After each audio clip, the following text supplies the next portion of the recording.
All right, guys, we'll start this program pretty soon here. Happy Monday to you. Monday edition of the I Love CVille show. It's good to be with you.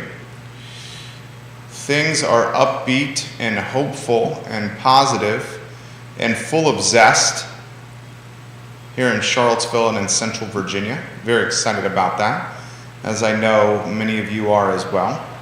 We will let you know why today on the I Love CVille show. A lot we're going to cover on today's program, boys and girls.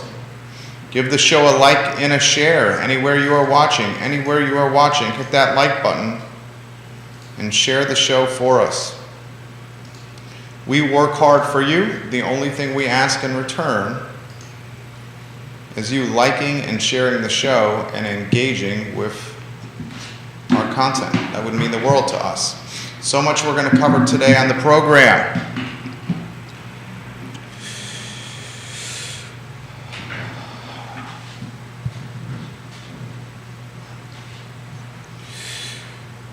We are live on every social media platform possible, and we archive the show on every social platform as well. Judah Wickower is our director, and we're excited to hear his perspective on many topics today on the I Love CVille show. Judah, we can rock and roll when you are ready.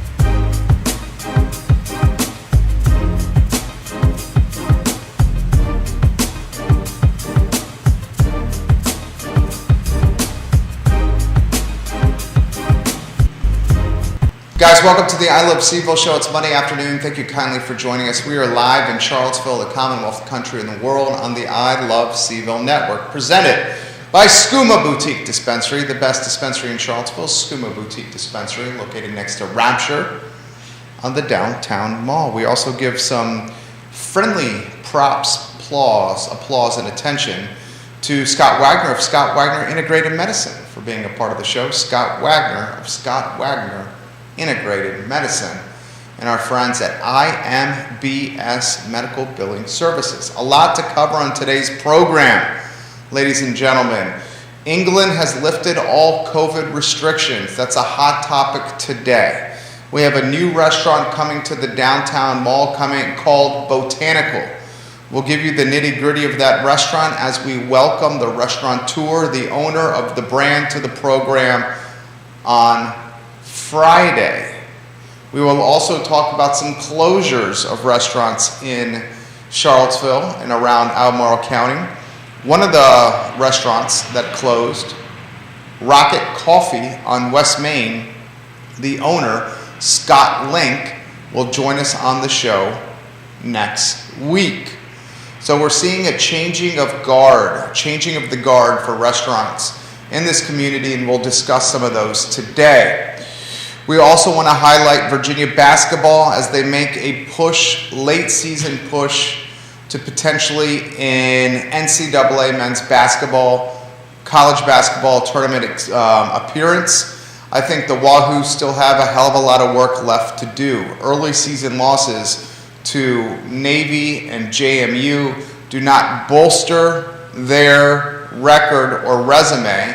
However, the victories against Duke and Duke and 2 wins against Miami certainly are helping. The Wahoos in action Wednesday at 7 o'clock at the John Paul Jones Arena against the Duke Blue Devils in a game that will go a long way in determining the outcome of dancing in March for Tony Bennett's bunch.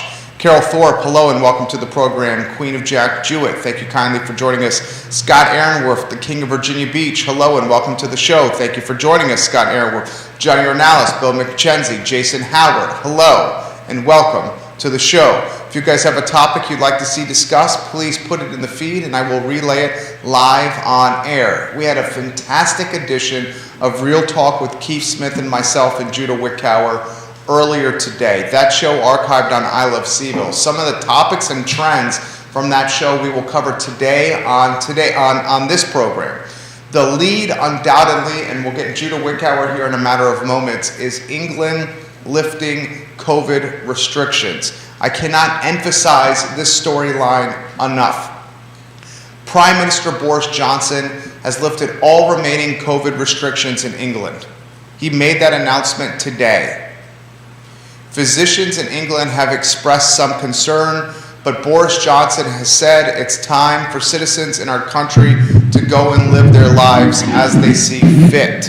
He also said it's a moment of pride after one of the most difficult periods in our country's history, end quote. I will repeat that again. Today, UK Prime Minister Boris Johnson said he is lifting all COVID restrictions and said it is a moment of pride for folks across the UK, the lifting of these restrictions after one of the most difficult periods in England's history.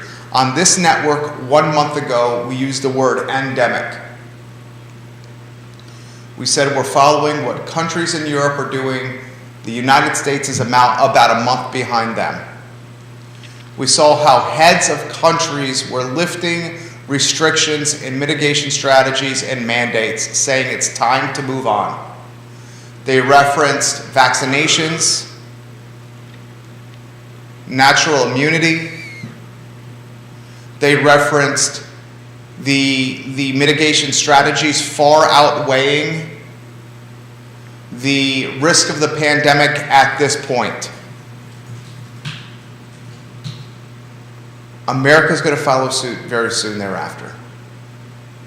On March 1, in this state, in this Commonwealth, we are going to see masks removed from schools. And Judah, get ready to offer some perspective.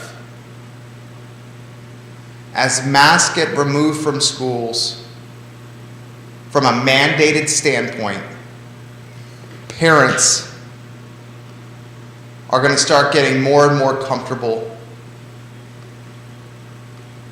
heading into spring and warmer months. I'm very excited for the potential promise and positivity that's on the very near horizon in Charlottesville, Albemarle County, Central Virginia, our Commonwealth and our country. Bill Gates said over the weekend that the pandemic is being managed appropriately and the risk is getting quite low for COVID in our country. Exact words from a man who's a master modeler, and he's used models to help project trends in this pandemic, and he's been right. Now, we have to ask ourselves these questions. If our country follows suit of one of the most influential countries in the world, and that's the UK, and if we follow suit, and I hate to say we're following suit of another country as opposed to being the trendsetter, but that's been the case the entire pandemic. If we follow suit of England, what is the cause and effect? What is the cause and effect of us doing something that Denmark did a month and change ago? I'll give you my take and get Judah's, and then you offer yours in the comment section, please. As we've mentioned on Real Talk this morning, I think you're going to see the uptick in real estate inventory really start to generate, to really start to be prevalent. As people and homeowners become less fearful of strangers walking through their houses in open house settings, more will come on the market. The real estate inventory crunch is real. You talk to realtors across Central Virginia, and they're all asking, we need something to sell. We have buyers, but we have no sellers. You'll see that change. Secondly, you're going to start seeing these restaurants, these breweries, these vineyards, these wineries, these places of food and beverage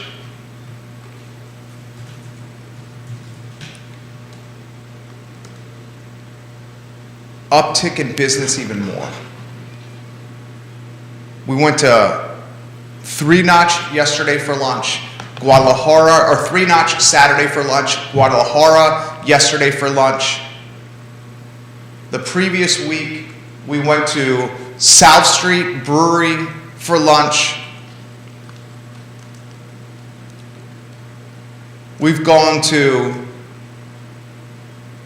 First Watch for brunch, the Wool Factory for lunch, Now and Zen for dinner, Five Springs Station for dinner, takeout at Mona Lisa Pasta, dinner date at Tavola, lunch at Sticks Kebab Shop,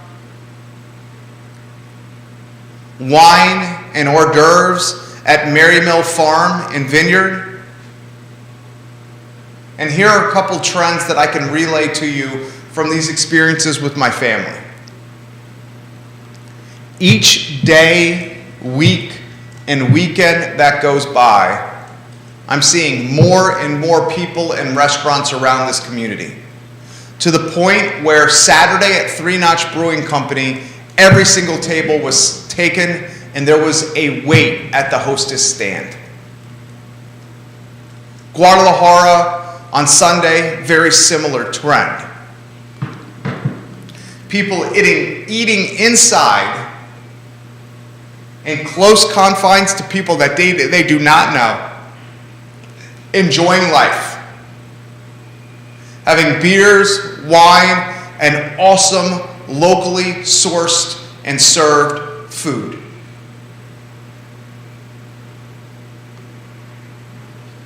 I expect second quarter, we're halfway through first, a little more than halfway through first quarter. I expect second quarter to be gangbusters for our Central Virginia community. The first month of this year, January, we had to hunker down again. There's savings in our pockets, anticipation to enjoy the community, and now perhaps a confidence and willingness to do so that maybe we have not seen throughout this entire pandemic. There were two stages of confidence we've seen since COVID has sprung, and we're 2 years going into this in March. There was consumer confidence summer of last year, 2021. Summer and early fall, we were pumped, we were stoked, we were referencing the Roaring 20s, we were getting out and getting after it. And then Omicron hit. But there was a window of positivity and hope in this community, in this country. That window of hope and positivity and a willingness to engage outside of a pod or quarantine setting is exponentially higher now. And why that's the case is because of more knowledge about this pandemic, A, higher vaccination rate than ever before, B, I'll cut to the chase, COVID fatigue, C, and a point of so many of us realizing that living in fear is not a path we will take anymore. And when you read or you watch CNBC or you read in the New York Times or in the Wall Street Journal or on the AP Newswire that England, the UK, is ending all COVID restrictions, you start looking around and saying to yourself, good Lord, we're America and we're the country of freedom, of manifest destiny, the country where you go to claim your destiny and you establish your fate through hard work. It is time for us to rise to the challenge of neighboring countries and pursue a path of freedom and a path that's emboldened by a zest for life as opposed to a path of fearful existence.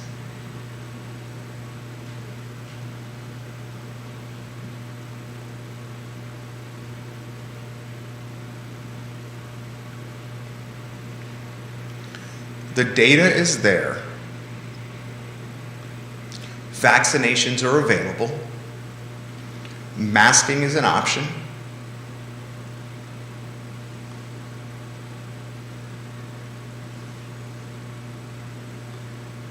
The warmer weather leads or yields outside experiences.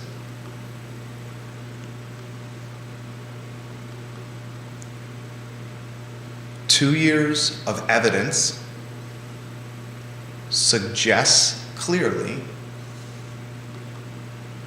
we're now in a path of very capable management and very realistic survival. I think the second quarter of this year, even the back half of Q1 of this year, vineyards, wineries, breweries, restaurants, weddings, food and beverage, hospitality, hotel, travel, music are going to have one of their best periods of existence they have ever known. Yes, I'm following some concerning key performance indicators, and I'm not oblivious to the fact the stock markets through the first 45 days of the year have been in the crapper. I am not oblivious to the fact that Russia and Ukraine are on the brink of war.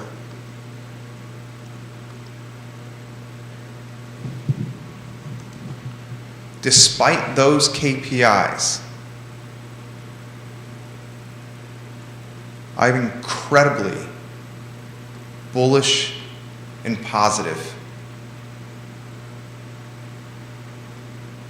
because of this country's spirit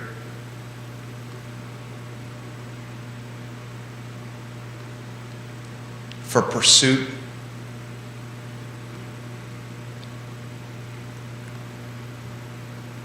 of manifest destiny and for living life to the fullest.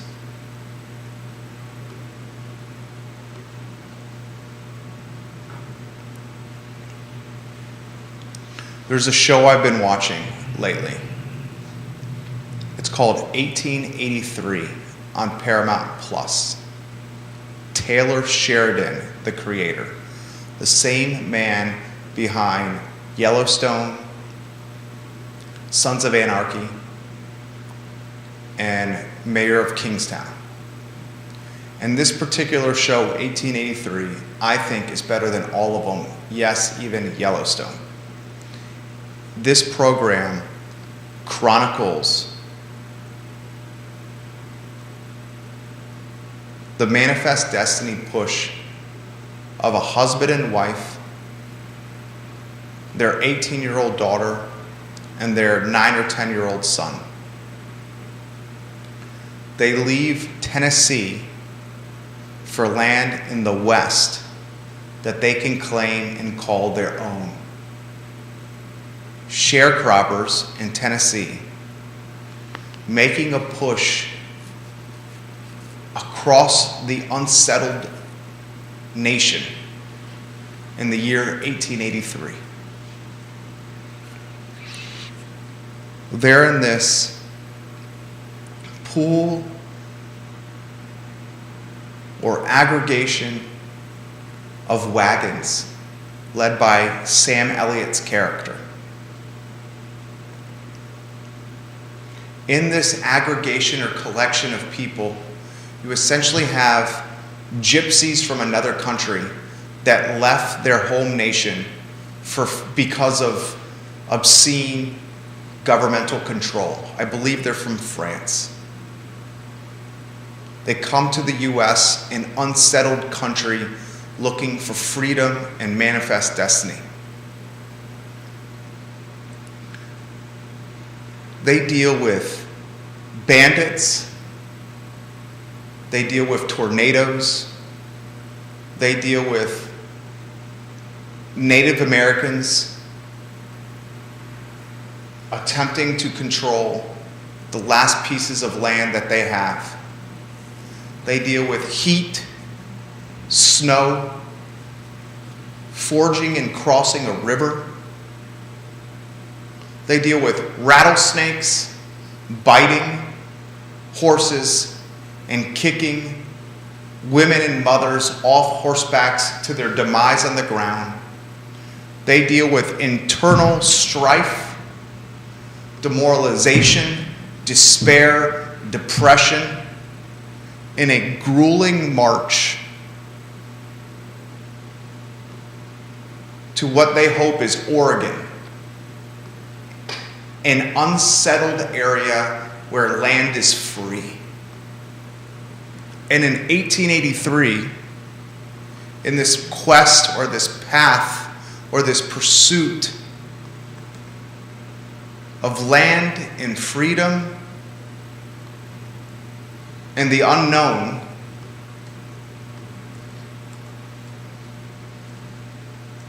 people who had no business charting or navigating uncharted land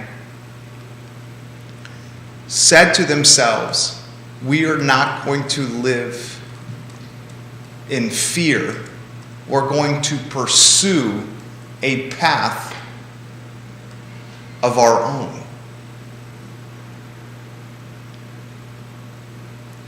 I found the zest for freedom in life, in living, in destiny control, and destiny establishment invigorating.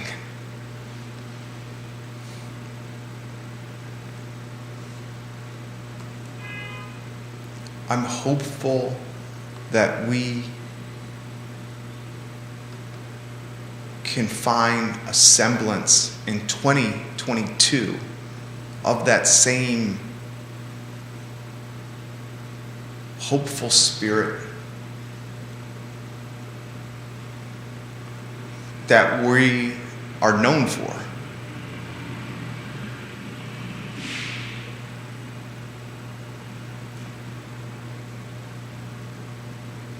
I'm excited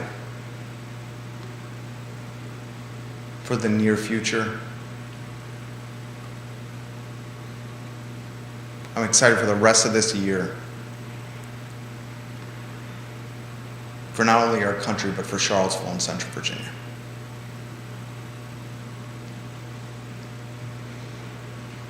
I'm excited for Main Street and its entrepreneurs to be rewarded for their hard work again, for their risk-taking again. I'm a realist. I understand these prices we're seeing on menus now locally are likely here to stay. We'll reflect on this pandemic and COVID as one of the catalysts for increased prices that never decreased again. They're not going to go back down. They're here to stay. I understand that that pinches disposable income for all of us and most negatively impacts our families living on the margin. And I'm frustrated and empathetic to that plight. I fear that the community will become more wealthy and homogenous, and I don't know how to solve that. I feel for entrepreneurs like Scott Link, who opened Rocket Coffee right before the pandemic and closed it officially down this past weekend, and is now in the middle of his life, Scott Link, having to revitalize or reinvent himself as not a coffee shop owner, but now, as a realtor, in a time when there's low inventory, difficult time to enter the space. But for the ScotLinks that I'm empathetic and sympathetic for, I'm excited and exhilarated for the Ryan Becklins of the world. An enthusiastic and inspiring young entrepreneur who is opening a plant-based restaurant named Botanical on the downtown mall in the old Java location. The really crappy part of so many aspects of life is the crapshoot luck that is involved. And unfortunately, a good guy in ScotLink, who will join us next week on this program, the owner of Rocket Coffee, had bad luck when he opened his business on West Main Street across from Maya Restaurant. No one could have predicted a generational, once in a multi-generation, once in 100-year pandemic like COVID. Bad luck. But for every instance of bad luck, there's an instance of potential good luck. And good luck comes to mind with potentially Ryan Becklin, who will join us on Friday, a young, enterprising entrepreneur. She is new to the area and is taking the courageous steps of opening a plant-based restaurant named Botanical and an old coffee shop on the downtown mall. For every piece of bad luck that someone struggles with, there's circumstances of good luck that folks are going to capitalize upon.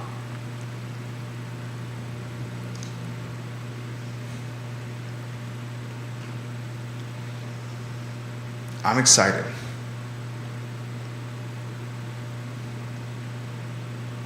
I'm excited for the inventory that's going to come, for the restaurateurs that are going to thrive, for the musicians that will have gigs and gigs and gigs to play, for the officiants and ministers like Dave Norris that will have choices and waiting lists of couples to marry, for the venues like Keswick and King Family that will have ample people looking to book weddings at their locations again, for the vineyards like Well Hung Vineyard that will sell bottles of wine and bottles of wine that turn into cases and cases of wine. And I cannot wait along the way to chronicle and to spotlight and to champion these paths of positivity, these pursuits of excellence and success.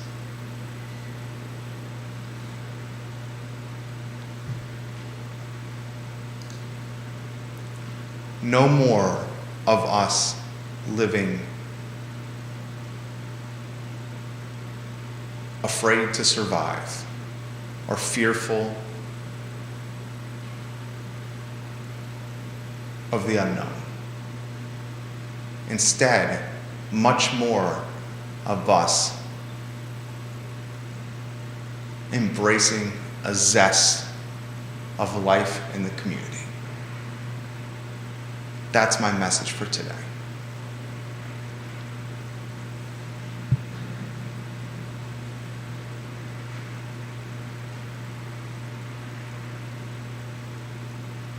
We are in a community that has so many bright people within it. A feeder system in UVA that is matriculating 18-year-olds and maturing them into 22-year-olds, with many of them, including yours truly, choosing to call the community home after time on grounds. We have a community that has an entrepreneurial spirit, an innovative spirit, a community that's becoming the tech hub of the East Coast. We're a community where it's insulated from national trends in a lot of ways because of the University of Virginia. We have a data science school in the near horizon. We have Dr. Bobby Chabra's Ortho Center, now alive after a ribbon cutting this past week. We have a downtown mall that's on the brink of bursting with positivity. We have more restaurants per capita than just about any community in the country. We got a wealth of vineyards and breweries and wineries, mountain biking trails everywhere. We got ACC athletics. We got Corin Capshaw bringing some of the biggest musical acts in the world to little old Charlottesville. We got one of the largest collection of multimillionaires in the country here in Charlottesville and Albemarle County. The disposable income and the job creation that comes with that wealth and supply chain. We got a world-class squash facility. We got 4 seasons of weather. We got hiking and mountainous terrain to enjoy, peach and apple orchards to experience.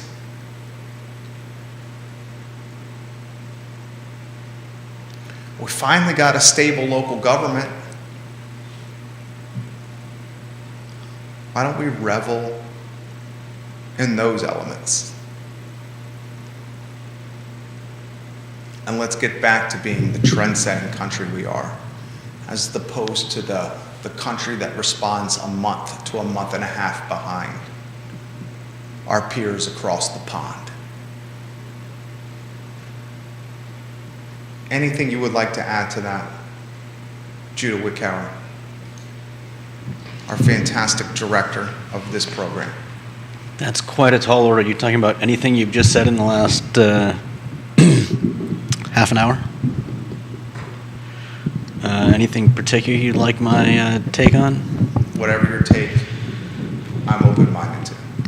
All right. In regards to England, I think I think it's time. It's been almost 2 years. I think we seem to have control of this for the most part. I know there are people that are still worried about this, but for most of us, it's we're back in our daily lives. Unless there's some terrible new wrinkle to this, the pandemic, I think we need to start getting back to it. Amen, brother. Anything else? I mean, if you want to have a conversation about something, let's have a conversation. I'm not sure I've got any particular insights off of the wall of text I just heard. It is a time of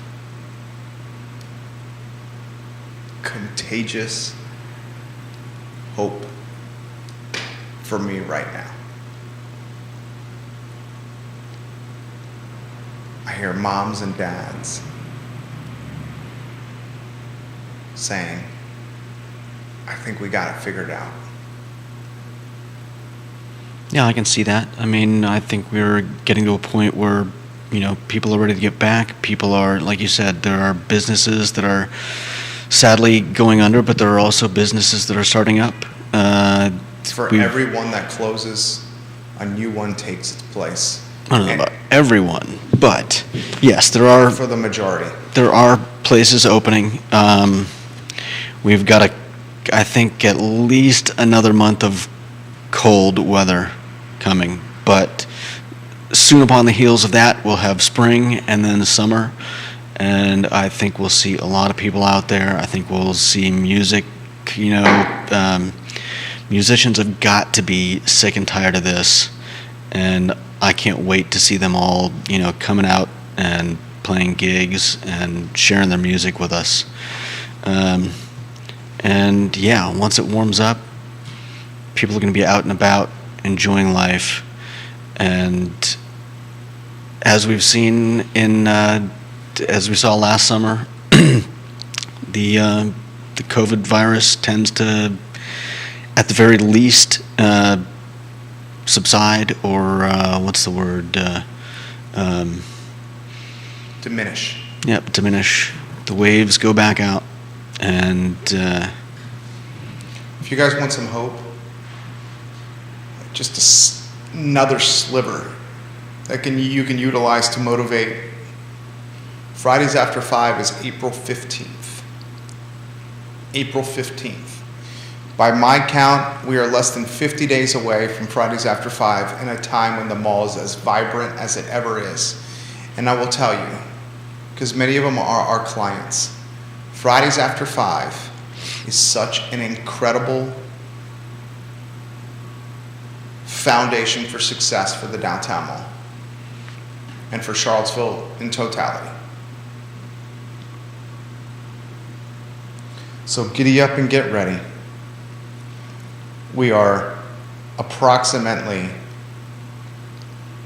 7-8 days away from mask mandates being lifted in schools.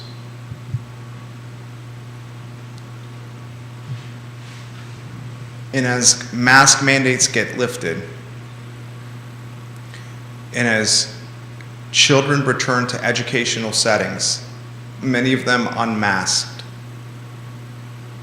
you'll see a number of results. You'll see confidence grow with parents. You'll see immunity strengthen amongst children.